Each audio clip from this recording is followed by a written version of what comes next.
Uh, this is a recommendation, not a financial advice. At least try and allocate 50% of your money, in some sort of an asset. Because take a look at the rich and the wealthy. They tend not to stack up cash. What they mostly tend to do is, you know, they will buy a house. That's real estate.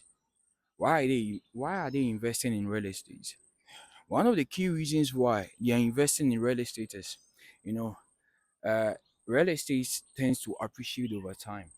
Because think about it, as a Ghanaian, imagine, I own a couple of houses, in East Legon. Imagine the value now, how rich I would be or how successful I am if I were to be owning some houses somewhere in East Legon. It's going to be appreciating over time. Even if I should decide to rent it out, I'm literally going to be making more money. Unlike the one who's actually saving the money. You know, I'm not saying saving is bad, but at least allocate a certain percentage of your money into more of a risk-based asset. So talking about risk, this is where cryptocurrency comes in. Because if you're a youth now in Ghana, what I could say is at least save 20, 30, 40, or even 50% of your money, you know, in some sort of investment. This is not a financial advice, but something like BTC. Because think about it. You save your money in your mobile money or bank account, depending on where you put your money in. And every day we are constantly printing more money. Take one practical example: the Ghanaian cedis, one Ghana cedi. Now, almost the Ghanaian one cedi has no value. We have the Ghanaian one Ghana cedi note. Then we have the coin. And I think recently we also added a new Ghanaian one Ghana cedi. So we almost have like three different, Ghanaian one Ghana cedis. So like this, you get to see now the money is no longer scarce. So it's no longer valuable. Because think about it. Nowadays, look at your economy. What can you really buy with one Ghana cedi? If you let me know, maybe a bottle of water or maybe a gum. You can't even buy the bottle of water, a sachet water.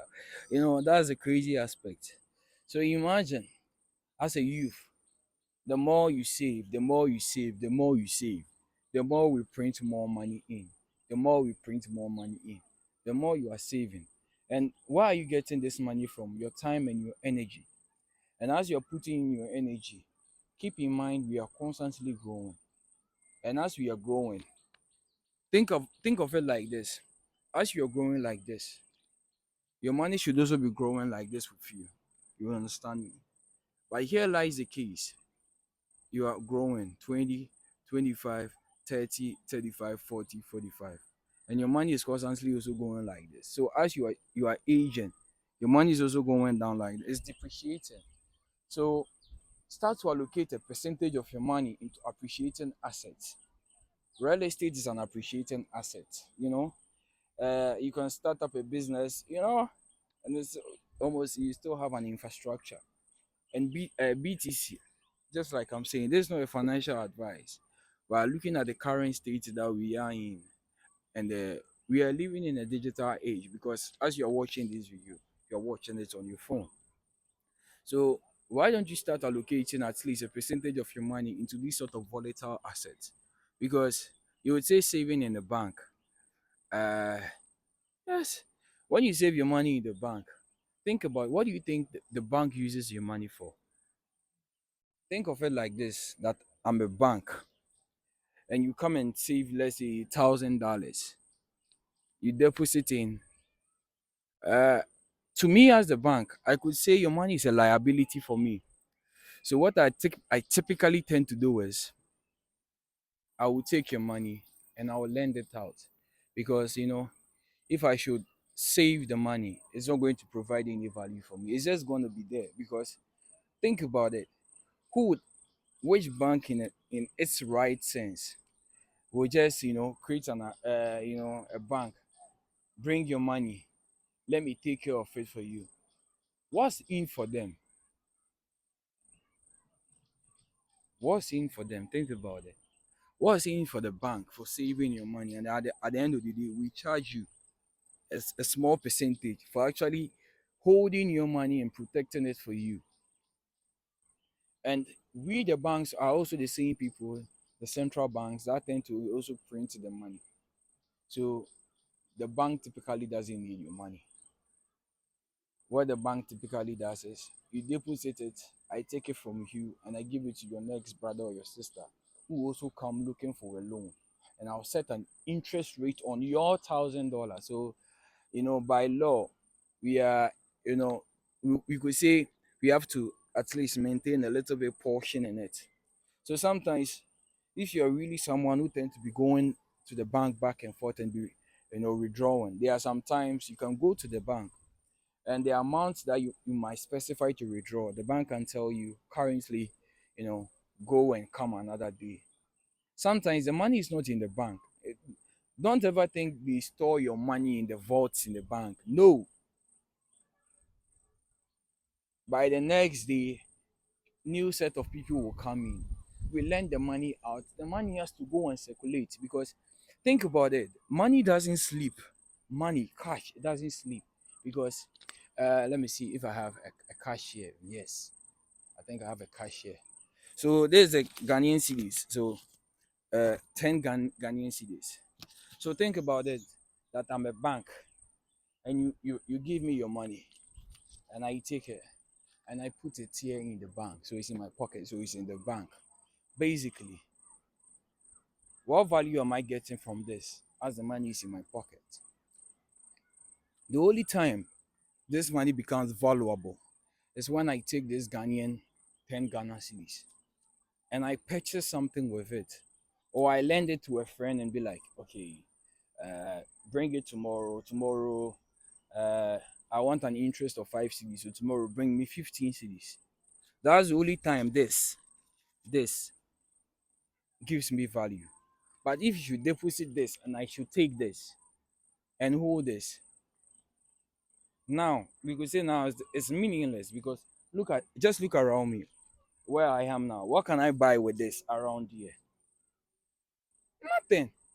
There's nothing that I can do here unless I go out into the town to purchase something or me lending it out to someone. So that's typically how when you save your money, this is how it is. It's like this. When you save your money every day of your life, every single money that you have, every day you save it. This is like it's like this. It's like this. I'm not saying saving is bad. At least you should have a certain percentage of your money saved as in terms of emergency. That would be health and you know some basic day-to-day life. But please, it's very poor. It's very poor for you to be saving your entire money. Always, always, always. It's a poor mindset. It's a poor mindset with all due respect.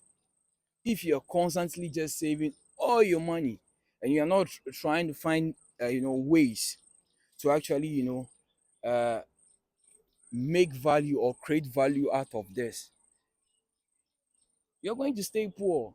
Because think about it, this, let's say, let me find something that I can buy with this that we could say it's more moderate. Let's say a socks. There's a practical socks that we wear. Maybe I can get a socks, uh 10 Ghana cedis for today.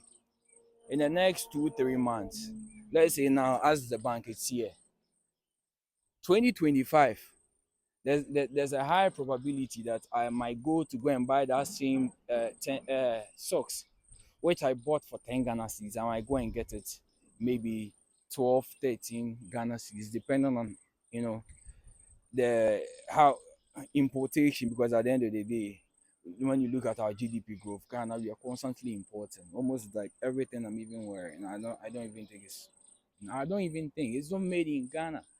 It's a pure fact. Even this is not even made in Ghana. So think about it. It's going to be more than this 10 Ghana cedis. So let's say if I should go and buy the socks and it's now 15 Ghana cedis, why am I going to get the extra 5 Ghana cedis?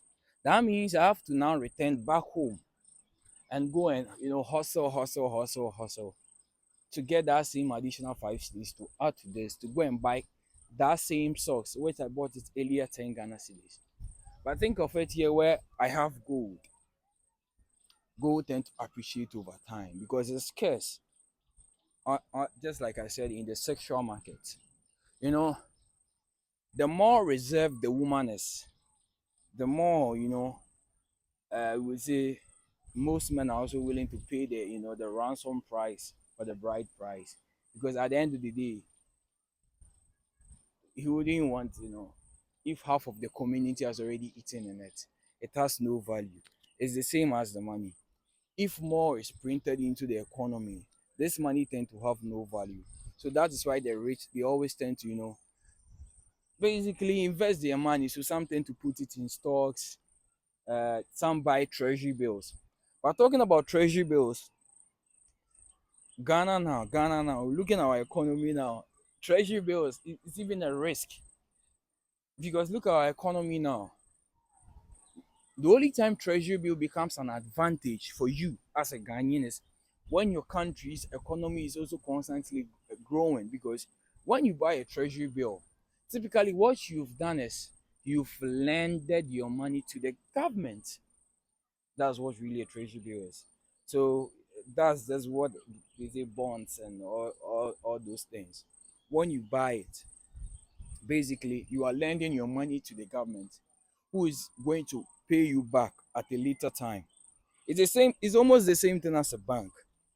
When you give your money to the bank, even though we call it a deposit, somehow we could say you've lended your money to the bank. It becomes a liability for them. They are not going to keep it. Otherwise, they themselves are also going to print more. So what do? We lend it out. So that is where cryptocurrency comes in. 2024, I think today is the 22nd of July or something, and by Tuesday, Wednesday, I'm hearing some speculations that there's a chance that the Ethereum, spot ETF might be approved or something. Yes, Ethereum is part of the cryptocurrencies. This is a time for we, the youth, to start to diversify. Don't keep 100% of your money in your mobile money. It's not doing anything. It's worthless. I'm not saying saving is bad. You do that, it's worthless. You stay poor the rest of your life. Because think about it. I recently made a video some other time and I shared it, which was an open challenge. I said just $10. I said $10. I'm willing to bet $10. I'll just buy $10 worth of BTC. And any of you who might want to challenge me, take that same also $10 and just save it. That's what typically most are doing. Save it and let's wait. Just that $10. I won't add any additional money to my $10, and you don't add any additional money to your $10. And let's see what will happen by 2030. And let's see who's actually gaining and who's actually lost. Because by that, 2030, what are the odds that a new sitting government wouldn't have even launched a new currency? Because coming from 2007, there was a time we had uh, was it our former president, His Excellency John Ejikumu Kufuor. The time we had that 1,000, 2,000, 3,000, 4,000, and so forth. You know, where is it now? So imagine if you were someone who saved it that time now. What can you do with it now in 2024? It's worthless. It's worthless. But unlike gold, imagine if I had gold even from 1957, those times you gain it. Now, the gold will still be valuable, unlike your money. So you get to see that saving money is worthless. So that's where cryptocurrency comes in. So I will urge you, this is not a financial advice. The youth of Africa, the youth of Ghana, you know, let's start to look into other ways and means that we can actually, generate value over our money. Because if you don't learn how to let money work for you, I'm telling you, you will work all the days of your life and you'll still be broke. Because if indeed saving was actually what really made a lot of people rich, most of us are already billionaires. You know the number of people who tend to save. Think about it. Do we know? So all the little I can say is start to look into cryptocurrencies. Think of it like cryptocurrencies. Think of it like this, just this practical analogy. Think of it like this. The same way we have the dollar, we have the cedi, we have the CFA, we have the pounds. It's the same way in the realm of cryptocurrency. We have Bitcoin, we have Ethereum, we have XRP, we have a whole lot of cryptocurrencies. So it's high time we start to educate ourselves. Find some one or two cryptocurrencies and allocate a small percentage. I'm not saying put all your money in it. No, you need to strike that balance. Don't save all your money in cash because otherwise you lose your money. It's poor people who tend to save all their money in cash. I will say this again. Rich people don't save all their money in cash. So if you're solely focused more on saving all your money in cash, why is this? My brother, you'll be broke. So allocate a portion of it into this sort of appreciating assets like BTC. 10 years ago, how much? 10 years ago, what was the price of BTC? I could say even 4 years ago, even 4 years ago, one BTC was around somewhere 8,000 and something dollars. And now, uh, I think the current price of BTC now is around 60. Is it 63 or 64? I don't know, but in the 60K. So think of it within this span of 4 years. If you had $8,000 allocated in BTC now, that same $8,000 is now about $60,000. So what of you who saved that same $8,000 in your bank? How much would it be worth? You would have even lost a percentage of it because think of it. It's like look at your economy. Look at your economy like Ghana, Africa. Our economy is destabilized. We have a bunch of uh, it's crazy. I don't even want to say you know a bunch of a bunch of wicked, wicked, wicked leaders. Many are wicked. I'm not saying all of them, but many are wicked who tend not to think about us. And also, you have to see that this is also for all governments. It's high time, our leaders, we tend to wise up. Our leaders, it's high time we wise up and start to look at all these things. America is now currently battling on how to regulate cryptocurrencies. And we sit here and what are we doing here? You keep on going asking for loan. And this blockchain, not just in the concept of money, blockchain now brings a whole different realm for supply chain management, even for your farmers. Your farmers can now be able to track their goods. It will cut middlemen.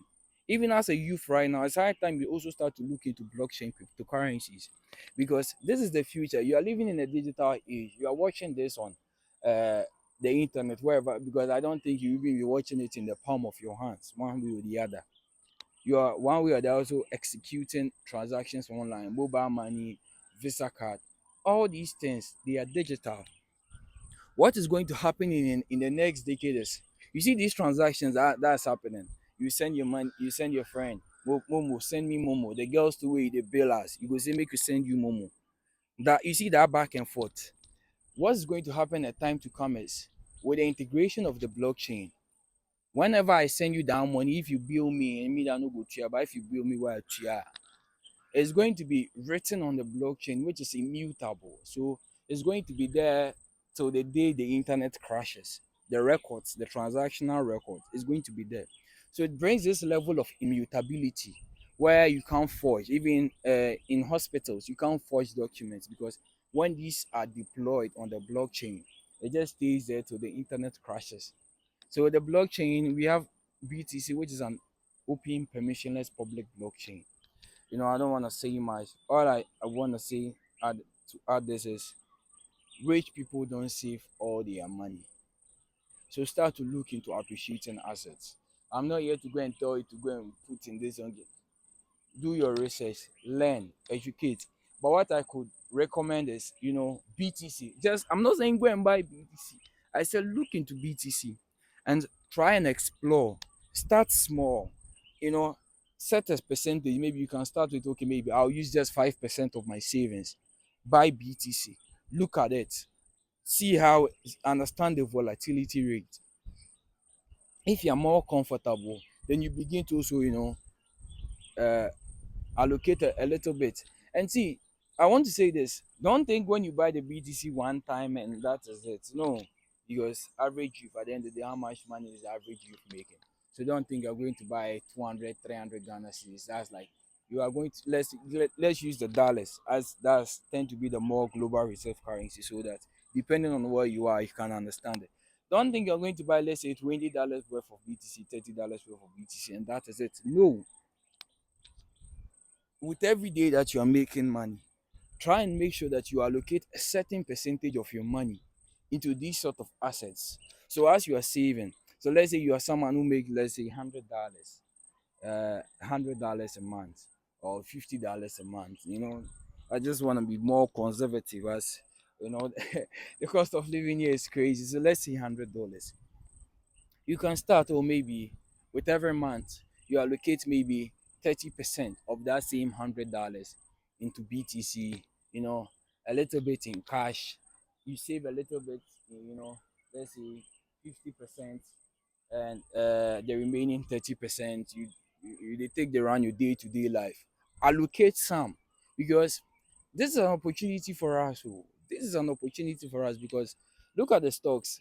It's even sometimes I would say it's very difficult for you to get access to, investing in these sort of stocks and these IPOs and all these private companies that tend to be listed on these big stock exchanges, like the New York Stock Exchange. It's very difficult. But BTC, on the other hand, I could say now BTC is even a regulated asset. Yeah, it's fair for me to say it, because if now a Bitcoin spot ETF has been approved for these some of the largest, investment firms in the world, like BlackRock, ARK Invest, and Fidelity, and the rest. You can go and look at them, and they are now being regulated by the government, because you can't be doing these sort of transactions without the government overseeing it. So somehow, to a degree, we could say the government is even, somehow they are also embracing the technology. How much more you and I? You understand me? So the little I could say for the youth is, please, let's start to look into cryptocurrencies, like not just cryptocurrencies, real estate, and like find ways and means where your money can appreciate over time. And that's where investment comes in. Saving doesn't make you rich. Saving doesn't make you rich. One of the values that you can get from saving is, in case of an emergency, health, an accident happen or something, utility bills. That's the only time money, saving fiat, becomes valuable. Apart from that, please stop saving money. Rich people don't save all their money. You understand me? So sometimes when they don't even invest in all these assets like the stocks, because thinking about stocks too, they know it has return. So you buy maybe 50 shares of Tesla, or 50 shares of Apple, or 100 shares of Amazon. Amazon is not depreciating. Amazon is constantly appreciating, because what? The company is growing. So the more the company is growing, the more they're also going to generate more revenue. So the more revenue they generate, you as an investor, you're going to get a portion of the money that Amazon is making, because at the end of the day, you're probably also shopping from Amazon. All that money every day, as you're making purchases, the little cents and the little money that you're paying, those tiny bits that Amazon is charging you, the one who bought the shares of Amazon is also making money from you. You just your random transaction that you are executing.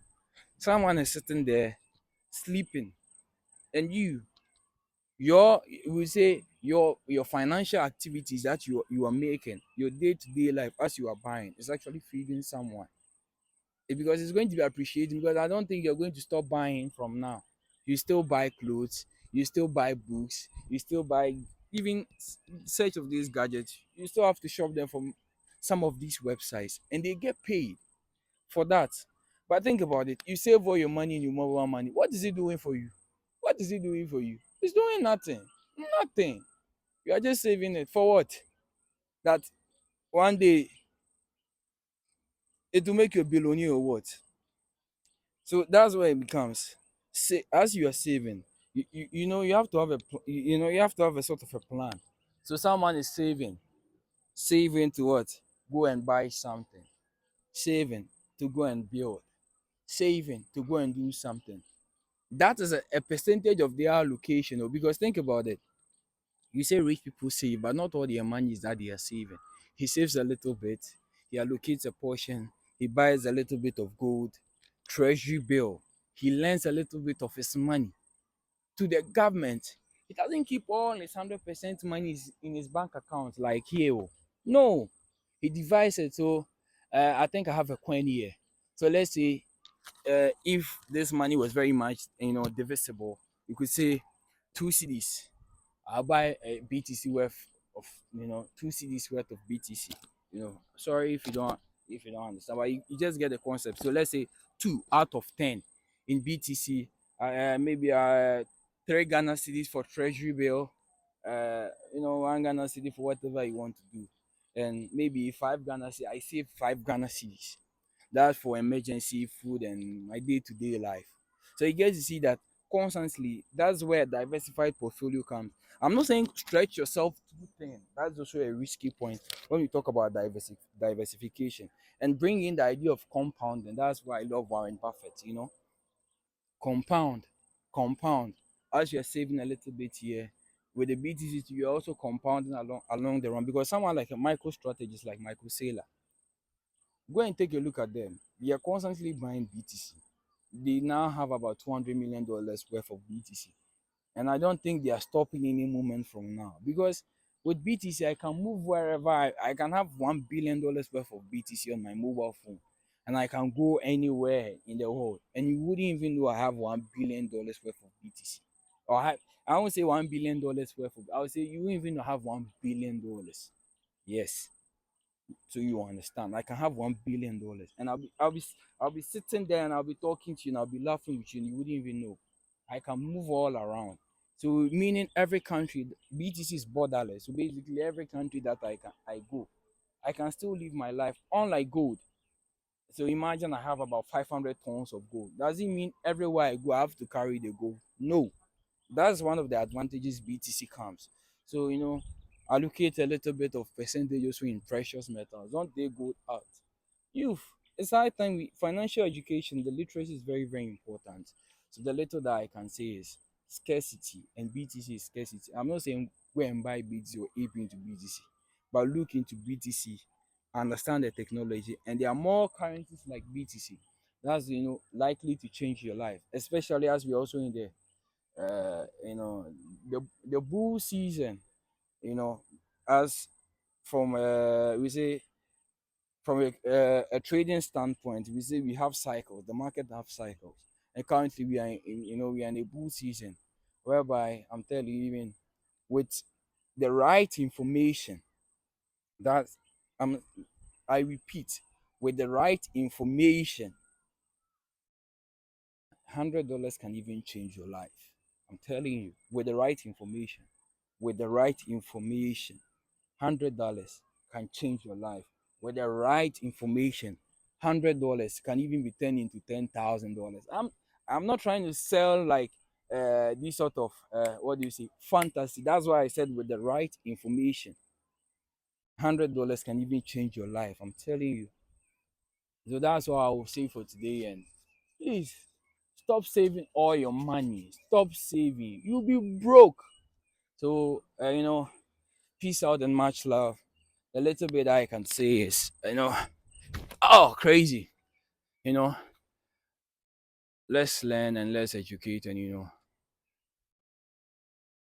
let's be in nature, and also the love of God and the sweet fellowship of the Holy Spirit. The love of money can also be the very root of the very evil intentions of all mind, of all men.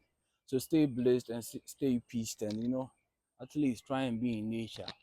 And please, our women, please, Charlie, you know, be scarce, create the scarcity like gold. You see how difficult we tend to mine gold before we get it. That is where the value comes.